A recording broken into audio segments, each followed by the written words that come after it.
Hello, this is Kamlesh Ahuja. Ahuja sir की chemistry class. Previous class में हमने एलिमिनेशन रिएक्शन डिस्कस किया था। हम हेलो एल्केन हेलो एरिन पढ़ रहे हैं रेगुलर, यही चैप्टर चल ही रहा है अब तक। और इस वाली क्लास में हम एल्काइल हैलाइड की मेटल के साथ रिएक्शन को डिस्कस करेंगे, जो 11th क्लास में भी थी। Wurtz reaction, Wurtz fitting reaction, Ullmann reaction. तो ये सारे रिएक्शंस हम डिस्कस कर रहे हैं। और वुड्स रिएक्शन से बेसिकली हम इवन नंबर एल्केन्स प्रिपेयर करते हैं। तो सबसे पहले हम देखते हैं कि वुड्स रिएक्शन क्या है। तो वुड्स रिएक्शन में जो एल्काइल हैलाइड है, वुड्स रिएक्शन के अंदर जो एल्काइल हैलाइड है बेटा, वुड्स रिएक्शन के अंदर जो एल्काइल हैलाइड है उसको हम ड्राई ईथर में डालकर सोडियम एटम के साथ रिएक्ट कराते हैं। सोडियम एटम के साथ रिएक्ट कराते हैं और सोडियम एटम के साथ रिएक्ट कराते हैं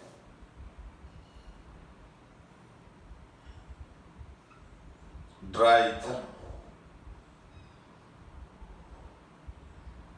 एंड 2NaCl, या X की वैल्यू Cl है तो Cl आ जाएगा। ठीक है, तो यहां पर ये रिएक्शन है बेटा। आप देखो RX RX और ये हो जाएगा। तो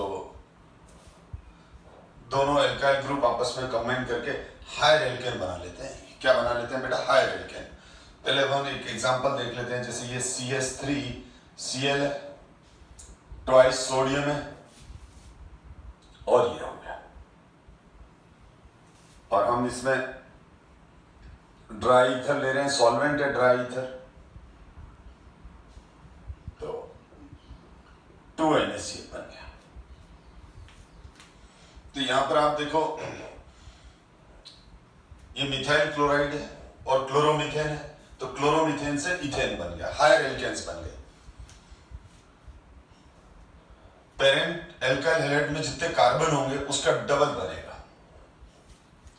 जैसे हमने अगर इसकी जगह 2 कार्बन वाला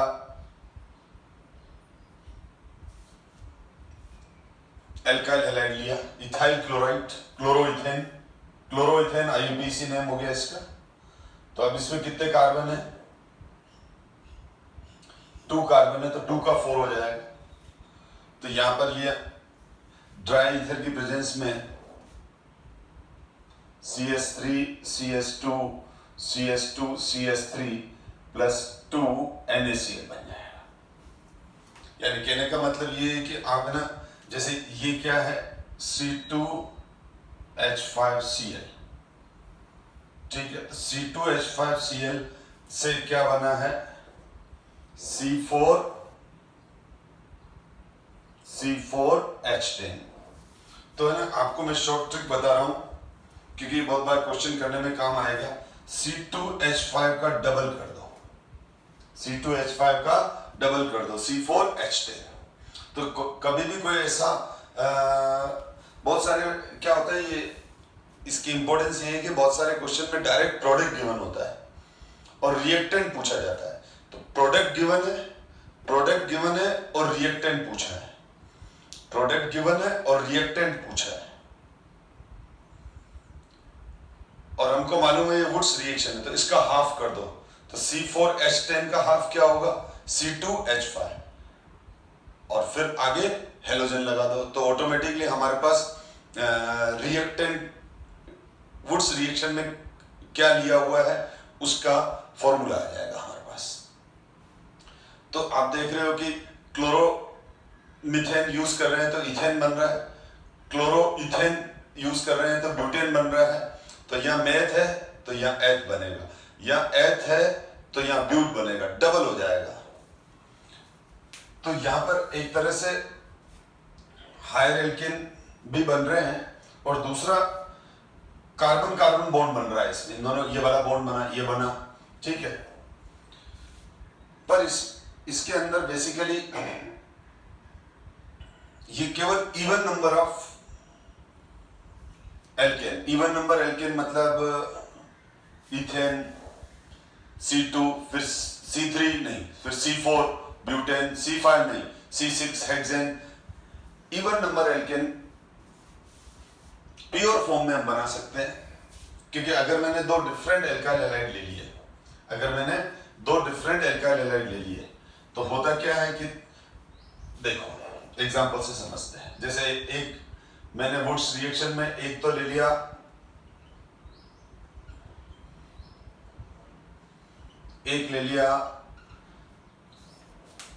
क्लोरो मीथेन और दूसरा ले लिया क्लोरोइथेन।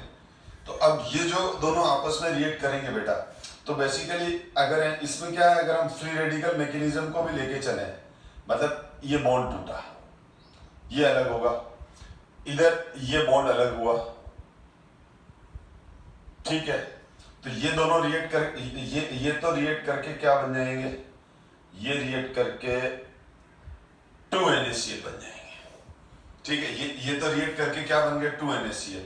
तो यहां इसने क्या रिलीज किए, इसने मिथाइल रेडिकल रिलीज किए, इसने क्या रिलीज किए, इथाइल रेडिकल रिलीज किए। तो यहां पर क्या हो जाएगा, देखो बेटा आप समझो मेरी बात को, कि तो मिथाइल रेडिकल कोई वन तो बनेगा ही नहीं। अगर वन मोल मिथाइल रेडिकल है, 1 मोल मिथाइल रेडिकल है, तो 6.022 into 10⁻23, यानी इस रिएक्शन में huge number of methyl radical बनेंगे। इनको क्या बोलेंगे, मिथाइल रेडिकल। क्योंकि देखो अगर कार्बन पे CH3 पे प्लस होता है तो हम बोलते हैं कार्बोनियमाइन बना, CH3 पे माइनस होता है तो हम बोलते हैं कार्बेनाइन बना, और CH3 पे कोई चार्ज नहीं है, यानी कार्बन पर खाली ये होमोलिटिक क्लीवेज हुआ, ठीक है, तो इस कार्बन पे इसका इलेक्ट्रॉन आ गया और इस क्लोरीन का इसके पास इलेक्ट्रॉन आ गया, यानी इसके ऊपर कोई चार्ज नहीं है, इसका अनपेड इलेक्ट्रॉन है, ये वाला बॉन्ड वाला, तो हम इसको बोलेंगे रेडिकल, फ्री रेडिकल। तो ये कार्बोनियमाइन, ये कार्बेनाइन, ये कार्बन फ्री रेडिकल, तो और मिथाइल है तो मिथाइल रेडिकल बन गया। तो यहाँ पर क्या होगा, वुड्स रिएक्शन में ऐसे बहुत सारे मिथाइल रेडिकल बनेंगे, और इसी तरह से बहुत सारे क्या बनेंगे, इथाइल रेडिकल भी बनेंगे, बहुत सारे क्या बनेंगे, इथाइल रेडिकल भी बनेंगे। अब जब बहुत सारे इथाइल रेडिकल बन गए, तो क्योंकि 1 मोल इथाइल रेडिकल बन गए, मैंने ये 1 मोल लिया, यानी 6.022 into 10⁻23 मॉलिक्यूल लिए, और ये भी 6.022 into 10⁻23 मॉलिक्यूल लिए। आप क्या देखते हो, एक नहीं है, 1 मोल है बेटा, और 1 मोल में बिग क्वांटिटी होती है, देयर इज नंबर ऑफ, ठीक है। और तो क्या हो जाएगा, ऐसे हमारे पास बहुत सारे क्या बन जाएंगे, ऐसे हमारे पास बहुत सारे क्या बन जाएंगे बेटा, नंबर ऑफ मिथाइल रेडिकल और इथाइल रेडिकल बन जाएंगे। अब ऐसे बहुत सारे ये बन गए, अब ये आपस में कंबाइन करेंगे, क्योंकि इनको अपनी वैलेंसी कंप्लीट करनी है, इनको ये जो अनपेड इलेक्ट्रॉन है वो पेड करना है। तो अब क्या होगा, इनकी कोलिजन्स होगी, तो वो रैंडम कोलिजन्स है, ठीक है। तो सपोज करो ये दोनों कोलाइड कर गए तो ब्यूटेन बन गया, ये दोनों कोलाइड कर गए तो ब्यूटेन बन गया, ये दोनों कोलाइड कर गए प्रोपेन बन गया, ये दोनों कोलाइड कर गए तो प्रोपेन बन गया, ये दोनों कोलाइड कर गए इथेन बन गया, ये दोनों कोलाइड कर गए ये बन गया। और सपोज करो एक कम पड़ रहा है, ठीक है, तो यहां पर ये दोनों कोलाइड कर गए, तो आप देखो हमारे पास 3 तरह के एल्केन बन गए। क्या बना, CH3 बना, CH3 CH2 CH3 बना, ब्यूटेन बना। तो हमारे पास कितने प्रोडक्ट मिले, हमारे पास 3 प्रोडक्ट मिले बेटा, हमको 3 प्रोडक्ट मिले इसमें। एक तो इथेन बना, दूसरा प्रोपेन बना, तीसरा ब्यूटेन बना। तो हम अगर जब आप और प्लस 2NaCl, तो ये मिक्सचर बना। तो अब इस केस में अगर हमने 2 डिफरेंट एल्काइल हैलाइड लिए बेटा, अब अगर हमने इस केस में 2 डिफरेंट एल्काइल हैलाइड लेंगे, तो 2 डिफरेंट एल्काइल हैलाइड लेने से क्या होगा, 2 डिफरेंट एल्काइल हैलाइड लेने से हमारे पास कोई प्योर एल्केन नहीं बनेगा, मिक्सचर ऑफ एल्केन बनेगा, ठीक है ना। यानी कैसे करोगे, इसको और इसको कंबाइन कर दो तो प्रोपेन बन गया, ऐसे दो कंबाइन करेंगे, ऐसे दो कंबाइन करेंगे तो इथेन बन जाएगा, ये और ये कंबाइन करेंगे तो ब्यूटेन बन जाएगा, ऐसे दो कंबाइन करेंगे तो ये तो रैंडम कोलिजन है रिएक्शन मिक्सचर में, तो इस वजह से तीनों बनेंगे। तो इसका मतलब हम प्रोपेन बनाना चाहें तो हमको ये दोनों का लेना पड़ेगा, तो इस प्रोपेन बन तो जाएगा लेकिन प्रोपेन के साथ इन दोनों की इंप्योरिटी आ जाएगी, क्योंकि हमारा प्रोपेन टारगेट है तो फिर ये इंप्योरिटी। तो इसीलिए हम क्या बोलते हैं, हम ये कहते हैं कि वुड्स रिएक्शन के अंदर हम pure even number alkane, ethane, butane, hexane तो बना सकते हैं, बट हम क्या नहीं बना सकते हैं,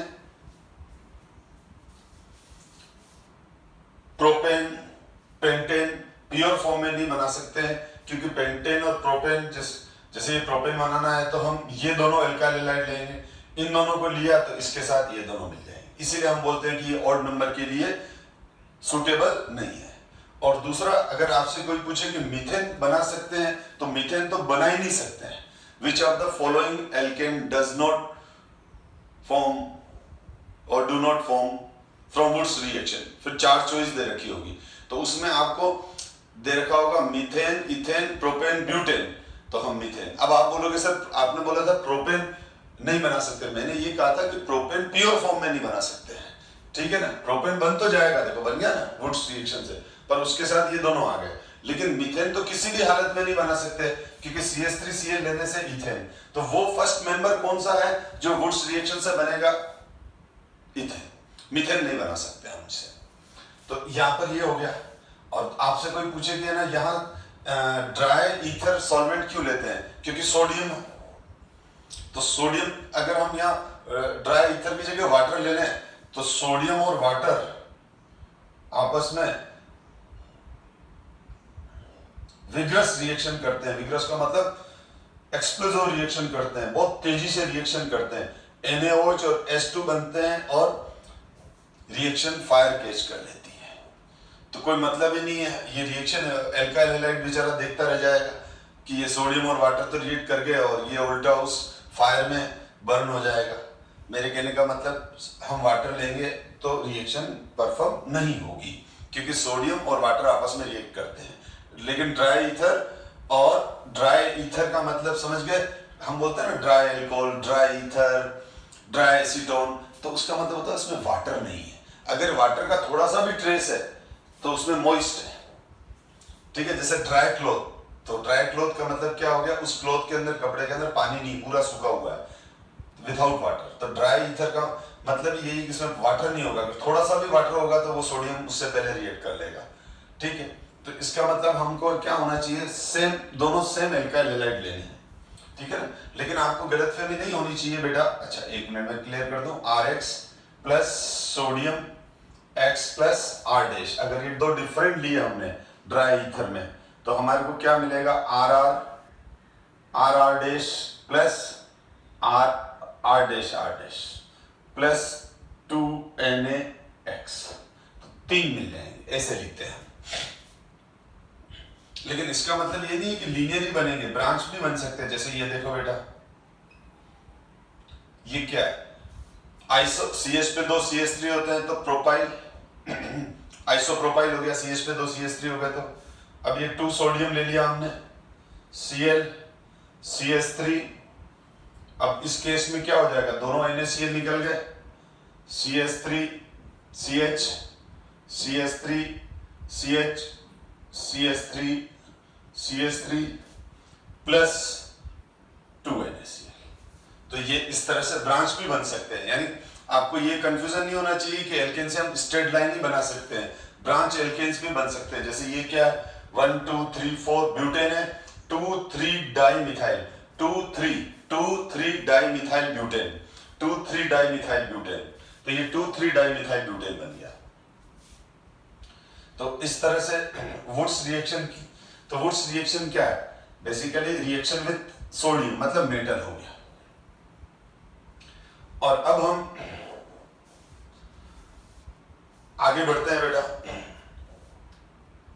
तो ये वुड्स और लिख दिया thus this reaction can not be used for the preparation of alkanes with odd number of carbon atom and methane. ठीक है, तो मीथेन भी नहीं बना सकते हैं, मीथेन बना नहीं सकते हैं। ऑड नंबर बनेगा तो सही, कंफ्यूजन मत करना बेटा, लेकिन प्योर फॉर्म में नहीं बनेगा। इसीलिए Wurtz reaction is the best method of preparation of only even number of alkene. क्योंकि मेथड ऑफ प्रिपरेशन में हम क्या चाहते हैं कि हम जो बोल रहे हैं वही बने, हम जो चाहते हैं, हमारा जो टारगेट है वही बने, दूसरी चीजें नहीं बने। ठीक है, अब हमारा टारगेट प्रोपेन है तो हम प्रोपेन वुड्स रिएक्शन से नहीं बना पाएंगे प्योर फॉर्म में, क्योंकि उसके साथ इथेन और ब्यूटेन आ जाएगा। अब दूसरा रिएक्शन है बेटा वुड्स फिटिंग रिएक्शन। ये वुड्स फिटिंग रिएक्शन, या पहले ले लो फिटिंग रिएक्शन। चलो, तो फिटिंग रिएक्शन क्या होती है? अब इस रिएक्शन में क्या होता है, ये भी वुड्स रिएक्शन की ही ब्रदर रिएक्शन है। मतलब कहने का मतलब ये है कि इसमें एक एराइल हैलाइड लेते हैं, इसमें हम एक एराइल हैलाइड लेते हैं। ये देखो एराइल हैलाइड क्लोरोबेंजीन ले लिया और सोडियम ले लिया, बस और ये ले लिया। रिएक्शन वापस ड्राई ईथर में है। इसमें भी वो प्योर फॉर्म में तो नहीं बनेगा, लेकिन हाँ अगर ये इसके बारे में इतने ज्यादा क्वेश्चन नहीं आएंगे। सीधा है कि when one aryl halide and one alkyl halide react together in presence of dry ether, यानी वुड्स रिएक्शन ही है, लेकिन वुड्स ने क्या किया था, सारे एल्काइल हैलाइड लिए थे, फिटिंग ने एक ये एराइल हैलाइड ले लिया, तो एरोमेटिक हाइड्रोकार्बन बन गया। ये एरोमेटिक कार्बन, ये एरोमेटिक प्लस 2 NaCl। ऑब्वियसली इसमें भी अदर प्रोडक्ट भी मिलेंगे, जैसे ये दो एल्काइल ग्रुप इस तरह से जो मैंने अभी आपको एक्सप्लेन किया। ये इस कंपाउंड को बोलते हैं बाइफिनाइल। क्या बोलते हैं बेटा? बाइफिनाइल। जब दो फिनाइल रिंग आपस में जुड़ जाती है, दो बेंजीन रिंग इस तरह से जुड़ी हो तो, और प्लस आ रहा है। ठीक है, तो this reaction is called fitting reaction. ये भी वही ड्राई ईथर की प्रेजेंस में ही होती है। बिल्कुल खाली क्या करना है हमको सॉरी बेटा, इसको वुड्स फिटिंग रिएक्शन कहते हैं। मेरे से मिस्टेक हो गई बेटा, इसको वुड्स फिटिंग रिएक्शन कहते हैं। जो मैंने अभी बता दी वो वुड्स फिटिंग रिएक्शन थी, ये वाली Wurtz fitting reaction. In this reaction halobenzene and alkyl halide react to give aryl alkane. यानी ये वाला जो रिएक्शन था जो मैंने अभी बताया, वो भूल से मैंने उसको फिटिंग रिएक्शन कह दिया। This is the Wurtz fitting reaction. Wurtz fitting reaction हम कब बोलेंगे? जब एक एल्काइल हैलाइड और एक एराइल हैलाइड लेंगे, तब हम उसको वुड्स फिटिंग रिएक्शन कहेंगे। ठीक है ना, तब हम इसको क्या कहेंगे? वुड्स फिटिंग रिएक्शन कहेंगे। ठीक है ना। अब इसमें वापस मैंने कहा ना, ये दोनों भी बन जाएंगे।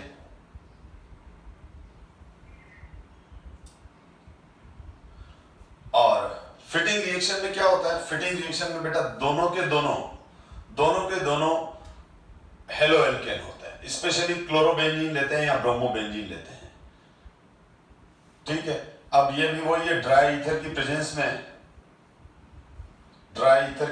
में जब होता है तो 2 NaCl रिलीज होता है, और इसमें दोनों एक जैसे हैं, तो ये बाइफिनाइल बन जाएगा।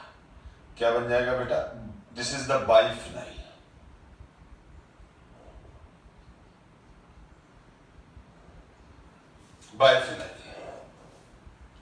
तो ये वुड्स फिटिंग रिएक्शन तो पहले वाली थी, ये फिटिंग रिएक्शन है बेटा। In this reaction halobenzene react with sodium in presence of dry ether to give diphenyl. ये वाला हो गया। अब हम और आगे बढ़ते हैं।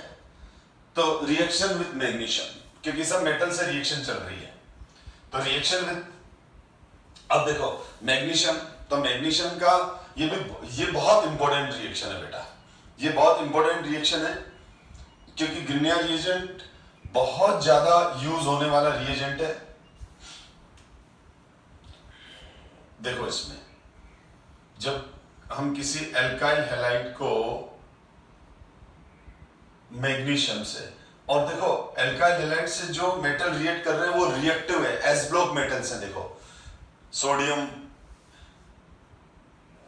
मैग्नीशियम क्या है? एस ब्लॉक एलिमेंट है, और एस ब्लॉक एलिमेंट बहुत ज्यादा रिएक्टिव होते हैं, तो रिएक्टिव एलिमेंट है। और ये जितने भी रिएक्टिव एलिमेंट है एस ब्लॉक के जो मेटल्स हैं, वो सारे के सारे वाटर के साथ बहुत तेजी से रिएक्शन करते हैं। इसीलिए जब भी हम एल्काइल हैलाइड का रिएक्शन रिएक्टिव मेटल से कराएंगे, तो सॉल्वेंट ईथर लेंगे, ड्राई ईथर लेंगे, ठीक है, वाटर नहीं लेंगे, ठीक है। तो अब यहां पर क्या हो गया, जब हम एल्काइल हैलाइड का मैग्नीशियम से रिएक्शन कराते हैं तो ड्राई ईथर की प्रेजेंस में कराते हैं, तो यहां बन जाता है RMgX। RMgX, इस रिएजेंट को हम ग्रिग्नार्ड रिएजेंट कहते हैं। इस रिएजेंट को हम क्या बोलते हैं, ग्रिग्नार्ड रिएजेंट कहते हैं।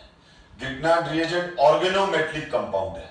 ग्रिग्नार्ड ये जो ग्रिग्नार्ड रिएजेंट है बेटा, ये रिएजेंट ऑर्गेनोमेटलिक है। ऑर्गेनोमेटलिक कंपाउंड का मतलब होता है जिसमें कार्बन डायरेक्टली मेटल से बॉन्ड बना है। कार्बन डायरेक्टली किससे बॉन्ड बना है, मेटल से बॉन्ड बना है। जैसे अगर मैंने एग्जांपल ले रहा हूं, मैंने CH3 लिया बेटा, CH3Cl लिया और मैग्नीशियम को ड्राई ईथर की प्रेजेंस में रिएक्ट कराया, ड्राई ईथर की प्रेजेंस में रिएक्ट कराया।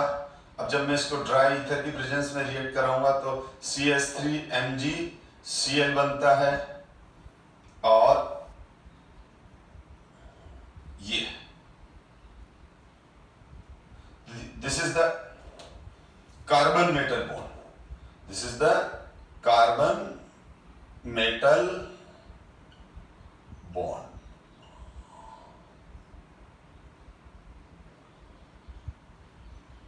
कार्बन मेटल बॉन्ड, और ये कार्बन का इलेक्ट्रोनेगेटिविटी ज्यादा रहेगा तो मैग्नीशियम पर पार्शियल पॉजिटिव और कार्बन पर पार्शियल नेगेटिव चार्ज आएगा।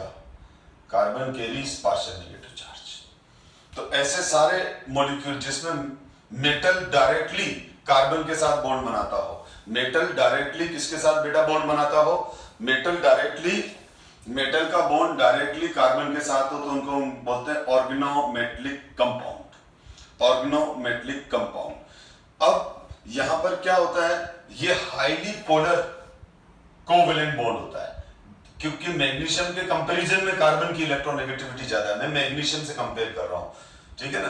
तो मैग्नीशियम के कंपैरिजन में कार्बन का इलेक्ट्रोनेगेटिविटी ज्यादा है।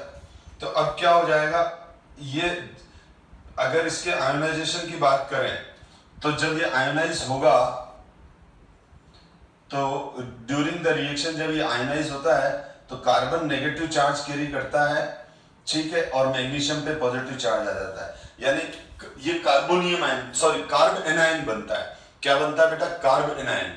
तो ये कार्ब एनायन बनता है, कार्बन पर नेगेटिव चार्ज आ गया, कार्ब एनायन बनता है, कार्बन पर नेगेटिव चार्ज आ गया। तो इस तरह से क्या हो गया, जो ग्रिग्नार्ड रिएजेंट है वो ड्यूरिंग रिएक्शन कार्ब एनायन देता है, और कार्ब एनायन क्या हो गया, न्यूक्लियोफाइल हो गया। कार्ब एनायन क्या हो गया बेटा, न्यूक्लियोफाइल हो गया, अच्छा बेस हो गया, अच्छा प्रोटॉन एक्सेप्टर हो गया, क्योंकि ये न्यूट्रलाइज होने के लिए प्रोटॉन एक्सेप्ट करेगा। और हमको मालूम है 11 से हम पढ़ रहे हैं ब्रांस्टेन-लोरी थ्योरी। ब्रांस्टेन-लोरी थ्योरी के अकॉर्डिंग ऐसे सारे स्पीशीज जो H+ को गेन करते हैं, H+ को एक्सेप्ट करते हैं, वो बेस होते हैं। तो CH3- is good base, very good base, good proton acceptor है। ये हमेशा CH3- H+ के फिराक में रहता है कि H+ मिलते ही CH3- CH4 में कन्वर्ट हो जाएगा। ग्रिग्नार्ड रिएजेंट बहुत ज्यादा रिएक्टिव रिएजेंट है, ठीक है ना। इसको बहुत तरीके से हैंडल करना पड़ता है। तरीके से हैंडल करने का मतलब आप समझ गए, यानी जब ग्रिग्नार्ड रिएजेंट प्रिपेयर हो जाता है तो उसको प्रॉपरली एयर से, मॉइस्ट से, इन सब से दूर रखना पड़ता है, ठीक है। नहीं तो क्या होगा, इसको तो जो भी मिलेगा उससे रिएक्शन स्टार्ट कर जाएगा। एनीवे, तो ये का अच्छा, यही अगर मैंने यही ले लिया मैंने, अगर इथाइल क्लोराइड ले लिया तो ये मिथाइल मैग्नीशियम क्लोराइड बन गया, तो ये बन जाएगा इथाइल मैग्नीशियम क्लोराइड, और ये इथाइल मैग्नीशियम क्लोराइड। तो इस तरह से हो जाएगा। तो कहने का मतलब यहाँ अल्काइल ग्रुप कोई भी हो सकता है, इवन देन फिनाइल ग्रुप भी हो सकता है। अगर मैंने इसकी जगह ये ले लिया बेटा क्लोरोबेंजीन, तो ये रिएक्शन क्लोरोबेंजीन भी देता है, ये रिएक्शन हेलोएरिन्स भी देते हैं, ठीक है। तो अब उस केस में क्या हो जाएगा, उस केस में ये हाईली पोलर कोवेलेंट बॉन्ड बन जाएगा, ठीक है। अब यहां पर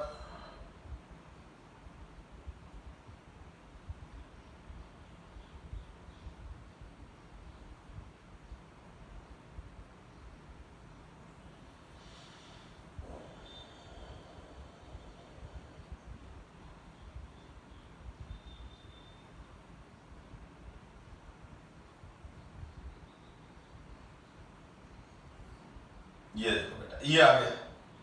और अब हमको यह मालूम है कि ये तो कार्बन ही है बेटा, बाकी सब CH है।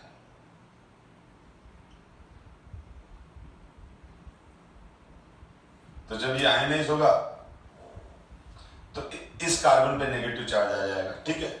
तो ये सारे ऑर्गेनोमेटलिक कंपाउंड भी हो गए। अब क्या होता है कि मैंने क्या कहा, इसकी अब इसमें भी ये बोल रहा है कि है ना, ये जो reaction is a formation of Grignard reagent. तो जो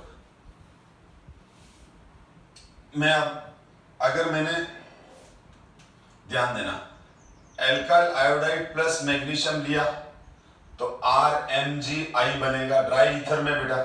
अगर मैंने एल्काइल ब्रोमाइड लिया तो RMgBr बनेगा।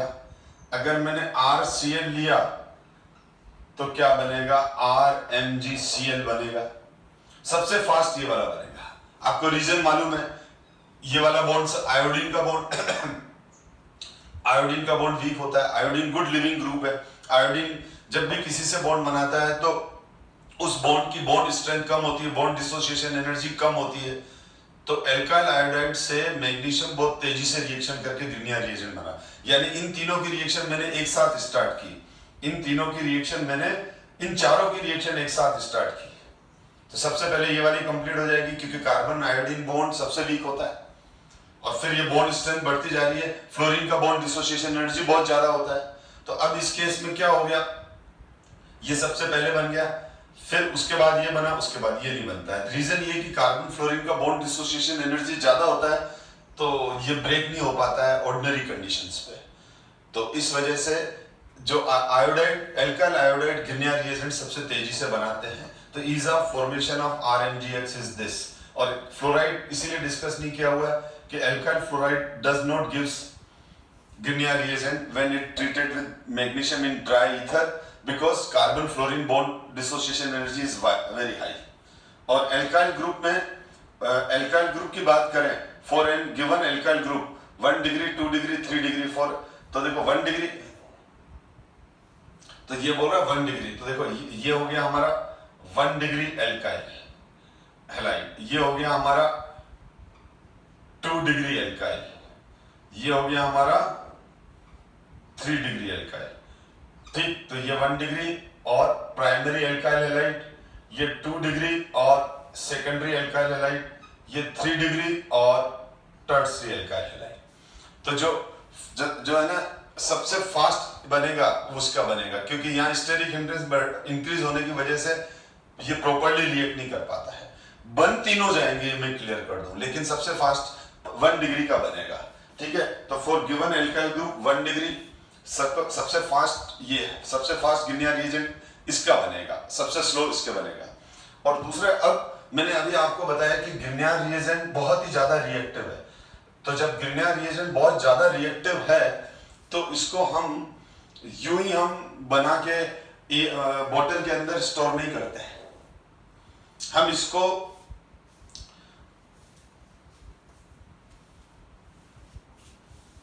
एयर और मॉइस्ट से दूर रखना है।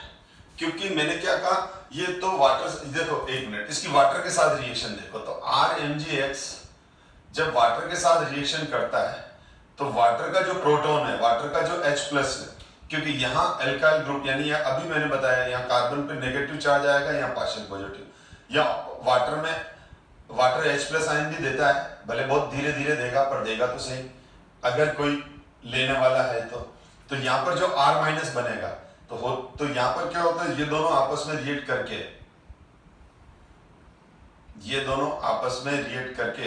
क्या बना देते हैं, ये दोनों तो आपस में रिएक्ट करके RH बना देते हैं। चलो इधर लिख देते हैं, ये दोनों तो रिएक्ट करके क्या बन गए, RH, यानी ये हाइड्रोकार्बन बन गया। क्या बन गया, हाइड्रोकार्बन, एल्केन। ये CH3 है तो मीथेन बन जाएगा, ठीक है। और प्लस ये अलग हो जाएगा और MgXOH आ जाएगा, MgXOH आ जाएगा।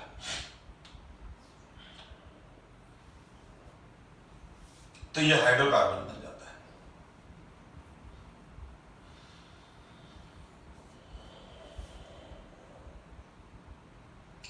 तो इस वजह से हम मतलब ये वाटर से मॉइस्ट से इजीली रिएक्ट करके एल्केन बना देता है, यानी अगर वो रिएक्ट कर गया तो खत्म हो गया। तो हमको क्या है, हम इसको ईथर के अंदर स्टोर करते हैं। ईथर में इसलिए स्टोर करते हैं कि देखो गिरनियर रिएजेंट का फॉर्मूला क्या है, गिरनियर रिएजेंट का फॉर्मूला है ये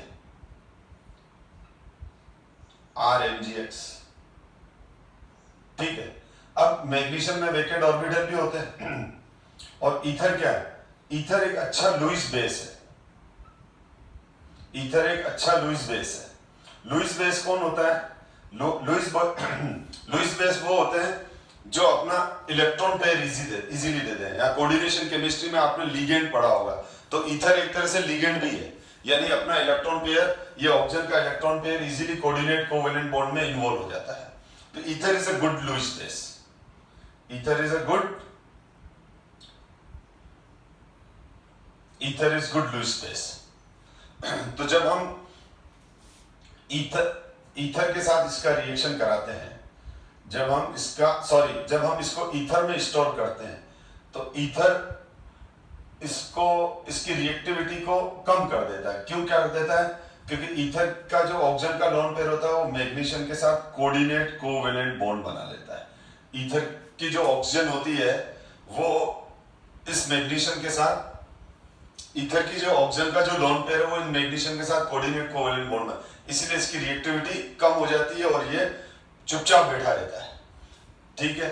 और जब हमारे को रिएक्शन में एंटर कराना होता है तो हम हल्का सा वार्म अप करेंगे तो वापस ये RMgx प्लस ईथर बन जाता है, और ईथर बहुत ज्यादा वोलेटाइल है तो एस्केप होकर उड़ जाता है।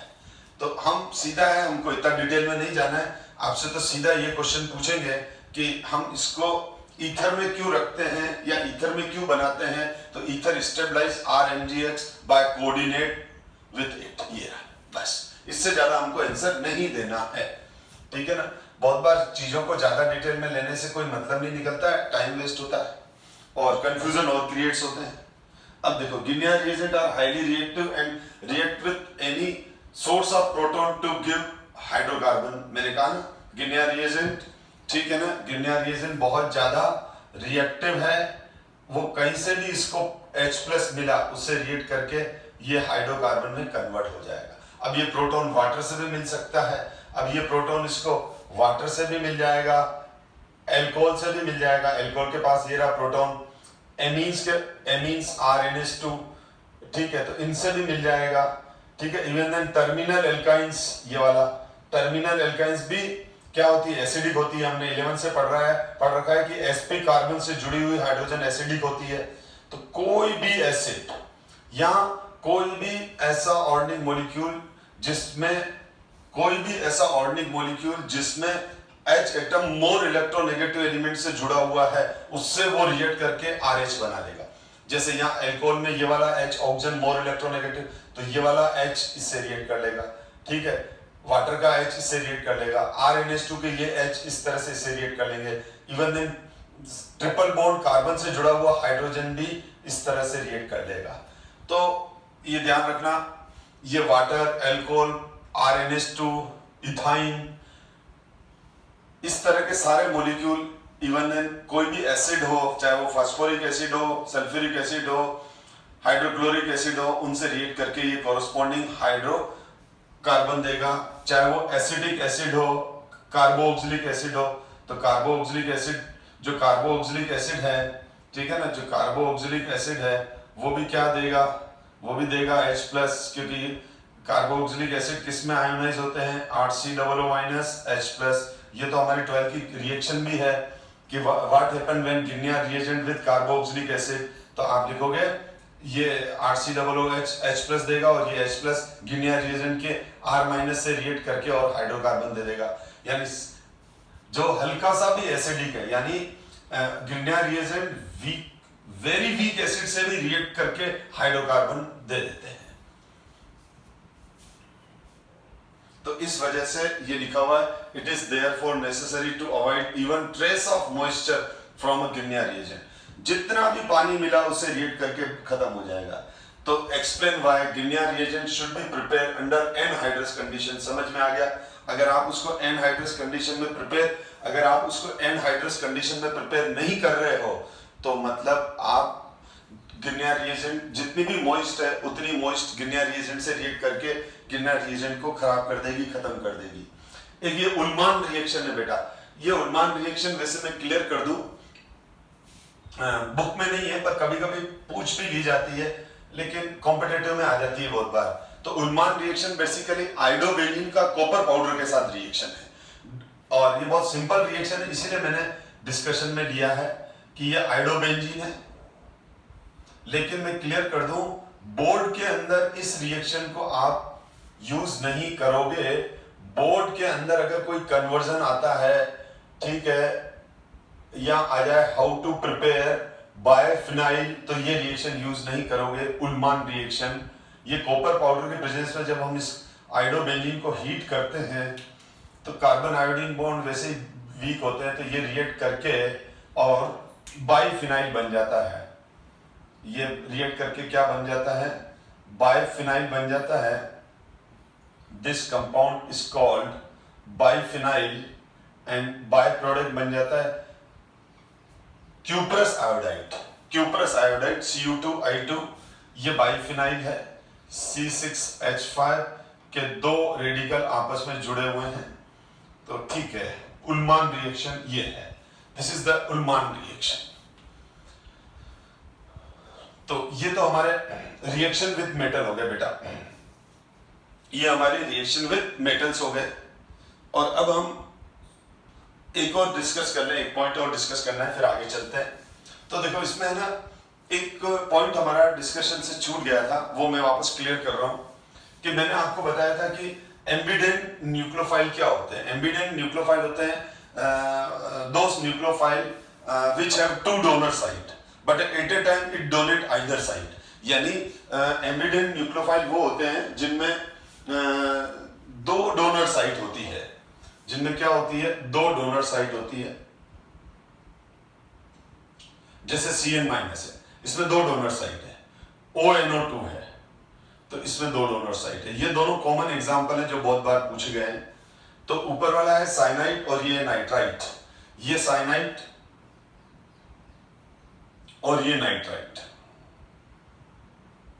तो ये जो है, एक तो ये कार्बन से दे सकता है और यहां से नाइट्रोजन, क्योंकि नाइट्रोजन पे लोन पेयर है, तो ये इलेक्ट्रॉन पेयर रिसेप्टर है, तो इसकी ये दोनों डोनर साइट है।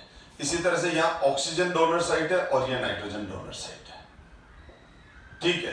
तो ये दोनों हमारे सिलेबस में है, साइनाइड एंड नाइट्राइट। तो ये एम्बिडेंट न्यूक्लियोफाइल है, इनमें दो डोनर साइट है, उनमें से वो एक से दे सकता है। ये मैं करीब 2 क्लास पहले मैं अच्छे से डिस्कस कर चुका हूं। पर इसमें एक पॉइंट है जो बुक का क्वेश्चन भी है कि जब RX KCN से रिएक्ट करता है, जब RX KCN से रिएक्ट करता है तो RCN बनता है। पहले एक बार रिएक्शन वापस रिपीट कर रहा हूं, जो कि पहले भी बता रखी और मैंने कहा था मैं इसको बाद में डिस्कस करूंगा, वो बात आज आ गया। RX प्लस AgCN से जब रिएक्शन करता हूं तो ये बन गया एल्काइल साइनाइड और ये बन जाता है एल्काइल आइसोसाइनाइड। ये बहुत इंपॉर्टेंट रिएक्शन है। तो एल्काइल हैलाइड से तो RCN बनता है, एल्काइल साइनाइड से एल्काइल हैलाइड जब KCN से रिएक्शन करता है तो एल्काइल साइनाइड बनता है। एल्काइल हैलाइड जब AgCN से रिएक्शन करता है एल्काइल आइसोसाइनाइड बनता है। साइनाइड्स को हम ध्यान देना, साइनाइड्स को हम नाइट्राइल बोलते हैं IUPAC में, और आइसोसाइनाइड्स को हम आइसोनाइट्राइल बोलते हैं। तो नाइट्राइल आइसोनाइट्राइल, इज इट क्लियर? तो अगर आइसोनाइट्राइल आ रहा है बेटा, अगर आइसोनाइट्राइल चल रहा है तो इसका मतलब यह हुआ कि आइसोसाइनाइड, साइनाइड का मतलब नाइट्राइल, तो कंफ्यूजन मत करना बेटा। और आइसोसाइनाइड का एक नाम और होता है कार्बेलेमीन, ये पोस्ट करके वापस देख लेना, ठीक है। तो अभी तो मैं साइनाइड और आइसोसाइनाइड ही बोलूंगा। तो ये कंपाउंड बनते हैं, ऐसा क्यों होता है वो हम डिस्कस कर रहे हैं। इसी तरह से RX को जब मैं KNO2 से रिएक्शन कराता हूं तो एल्काइल नाइट्रेट बनते हैं। क्या बनते हैं? ये है एल्काइल नाइट्राइट। आई टी ही है बेटा, ध्यान रखना। या सफिक्स क्या है? या सफिक्स है ITE, और क्लियर कर दिया। और यही अगर मैंने रिएक्शन AgNO2 के साथ कराया तो क्या हो जाएगा? RN डबल बॉन्ड O, ये प्लस AgX, नाइट्रो एल्केन बनता है। तो ये डिफरेंस क्यों आता है? देखो, बेसिकली यहां पर क्या है? Cation ionic compound. ये दोनों कंपाउंड आयनिक है, ये आयनिक कंपाउंड है, ये ध्यान रखो। ये आयनिक नेचर का है और ये भी आयोनिक नेचर का है, क्योंकि एस ब्लॉक सोडियम, यहां Na भी ले सकते हैं, ठीक है। तो सोडियम एस ब्लॉक का मेटल है, आयनिक कंपाउंड बनेगा। सिल्वर है, जिंक है, कॉपर है। तो ये जो है ट्रांजिशन एलिमेंट, ये कोवेलेंट कैरेक्टर ज्यादा डोमिनेट रखते हैं। तो ये कोवेलेंट मॉलिक्यूल है। क्या है ये है कोवेलेंट मॉलिक्यूल। कौन सा मॉलिक्यूल है बेटा? कोवेलेंट मॉलिक्यूल है। ये कोवेलेंट मॉलिक्यूल है। कौन? AgNO2। तो अब सबसे पहले तो मैंने आपको माइंड में सेट किया कि कोवेलेंट मॉलिक्यूल और आयनिक मॉलिक्यूल। तो आप बात बोलोगे सर ऐसा क्यों बोला? मैं बता रहा हूं बेटा, क्योंकि यही कंसेप्ट की वजह से ही प्रोडक्ट डिफरेंट हो रहे हैं। तो KCN is an ionic molecule while AgNO2 is covalent molecule। तो इसका मतलब ये तो इजीली आयनाइज होंगे और ये नहीं होंगे। अगर इनका आयनाइजेशन है तो वो नेग्लिजिबल आयनाइजेशन है, सिल्वर साइनाइड और सिल्वर नाइट्राइट का। तो होता क्या है बेटा? जैसे मैं एक एग्जांपल ले रहा हूं,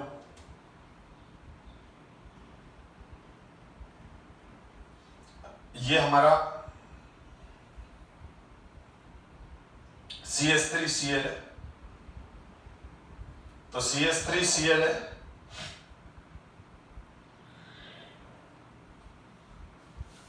थोड़ा बीच में ले रहा हूं, ये CH3Cl है।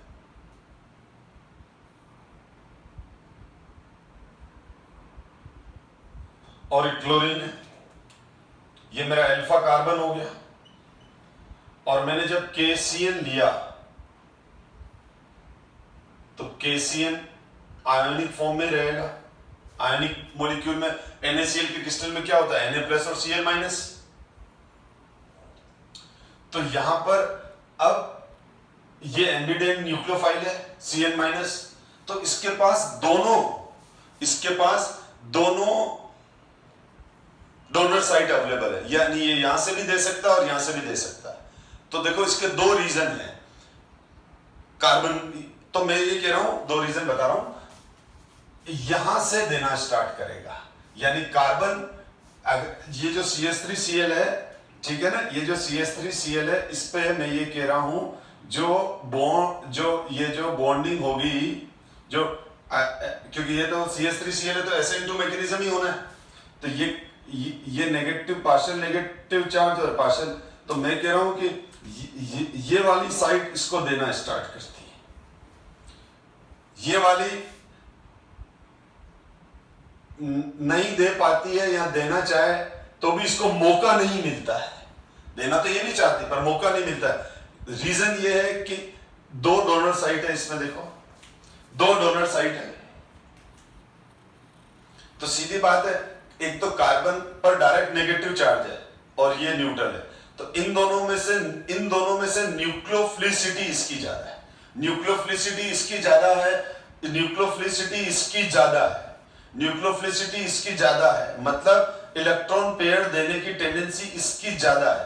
इन दोनों में से ये बेहतर न्यूक्लियोफाइल है, क्योंकि एक तो डायरेक्ट नेगेटिव चार्ज है और दूसरा कार्बन का इलेक्ट्रोनेगेटिविटी कम है, तो ये जल्दी से दे देगा। और दूसरा, अब इससे कार्बन कार्बन बॉन्ड बनने वाला है, और कार्बन कार्बन के साथ बॉन्ड बनाता है तो ज्यादा स्टेबल बॉन्ड बनता है, ज्यादा स्ट्रॉन्ग बॉन्ड बनता है। तो इससे पहली बात तो ये दोनों देना चाहते हैं, पर ये विनर इसीलिए है क्योंकि इसकी न्यूक्लियोफिलिसिटी ज्यादा है। यानी ये गुड न्यूक्लियोफाइल है एज कंपेयर टू नाइट्रोजन। इससे इस नाइट्रोजन के कंपैरिजन में ये कार्बन पे जो नेगेटिव चार्ज है, ये वाली जो साइट है, ये वाली साइट ज्यादा अच्छी न्यूक्लियोफाइल है, क्योंकि कार्बन पे डायरेक्ट नेगेटिव चार्ज है और कार्बन का इलेक्ट्रोनेगेटिविटी कम है, तो जल्दी से इलेक्ट्रॉन दे देगा, तो नाइट्रोजन देखता ही रह जाएगा। तब तक तो बॉन्डिंग चालू हो गई। तो इस वजह से मेजर प्रोडक्ट CH3CN बनेगा, यानी कार्बन के साथ कार्बन बॉन्ड बन जाएगा, और यहां पर क्या हो जाएगा, जो कंपाउंड बनेगा वो बन जाएगा हमारा CH3CN, और नाइट्रोजन अपना लोन पेयर लेके बैठा हुआ है।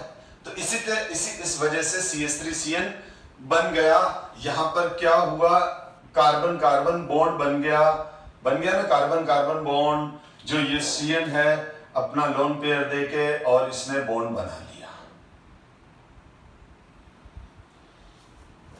हाँ, अगर ये किसी वजह से नहीं दे पाता है, किसी वजह से ट्रैप्ड है, किसी ने इसको पकड़ रखा है, पहले से ही बॉन्ड बना रखा है, तो इसका नंबर लग जाता है।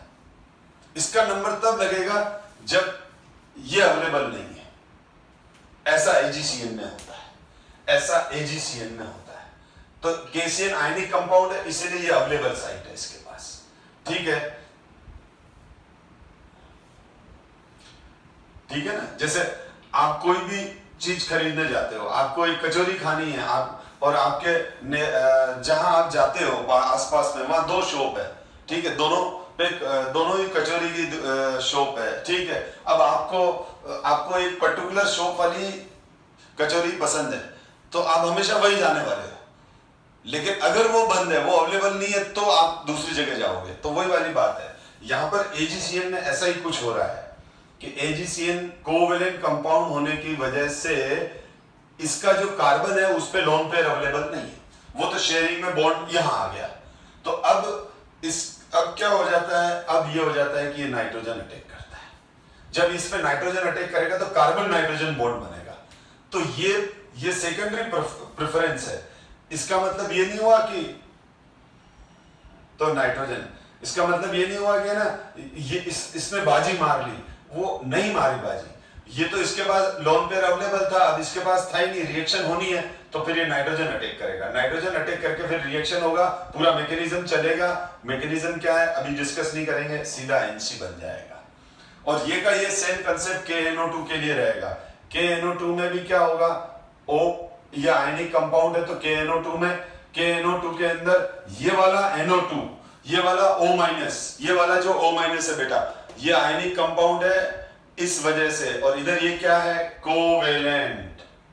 कोवेलेंट बॉन्ड है, ये आयनाइज नहीं होता है, ठीक है। यहाँ ये कोवेलेंट है, तो इसीलिए दिया। अब यहाँ वापस ऑक्सीजन माइनस दे देगा, तो इसीलिए KNO2 में ये डोनर होगा, ये नहीं होगा, ठीक है, क्योंकि जिस पे डायरेक्ट नेगेटिव चार्ज है वो ज्यादा बेटर न्यूक्लियोफाइल है।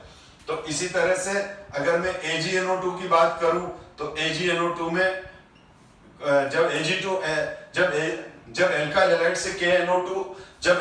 से KNO2 रिएक्ट करेगा, तो O- न्यूक्लियोफाइल की तरह अटैक करेगा, और O- का डायरेक्ट बॉन्ड कार्बन से बनेगा। और जब AgNO2 में वापस ये कोवेलेंट हो गया, ये बॉन्ड कोवेलेंट हो गया, ऑक्सीजन पे डायरेक्ट नेगेटिव चार्ज अवेलेबल नहीं है, तो नाइट्रोजन देगा, क्योंकि फिर अब ऑक्सीजन और नाइट्रोजन में नाइट्रोजन इलेक्ट्रॉन पेयर जल्दी देता है, तो नाइट्रोजन बॉन्ड बनाएगा। इसीलिए ये वेरिएशन आते हैं और प्रोडक्ट डिफरेंट हो जाते हैं। तो ये रीजनिंग का क्वेश्चन भी आता है, बहुत बार एग्जाम में आया हुआ है, और टीचर्स पूछते भी हैं ऐसा। तो इसका जो एग्जाम में आंसर क्या लिखना है उसको मैं डिस्प्ले कर देता हूं, आप इसको पोस्ट करके रीड कर लो बेटा। मैं आगे बढ़ूं, ठीक है, छोटा सा एक पॉइंट और डिस्कस करना है, फिर क्लास ओवर कर रहा हूं मैं, ठीक है। ये आप पोस्ट करके रीड कर लेना, जो मैंने पढ़ाया वही कुछ लिखा हुआ है। अच्छा, ये है ना एक NCERT का क्वेश्चन है, तो हम इसको डिस्कस करते हैं। तो ध्यान देना, प्राइमरी एल्काइल हैलाइड C4H9Br, ठीक है ना। कुछ क्वेश्चंस करा रखे हैं मैंने, पर शायद क्लास लंबी तो नहीं हो रही है। चलो मैं एक काम करता हूं, अब मैं इस क्लास को यही ओवर करता हूं। अब क्या है कि मैंने बुक के क्वेश्चन लिए हैं, तो मैं बुक के क्वेश्चन सारे नेक्स्ट क्लास से ही स्टार्ट करता हूं, ठीक है। तो हम नेक्स्ट क्लास में ये कुछ NCERT के इंपॉर्टेंट क्वेश्चन करते हैं। Thank you so much my dear student.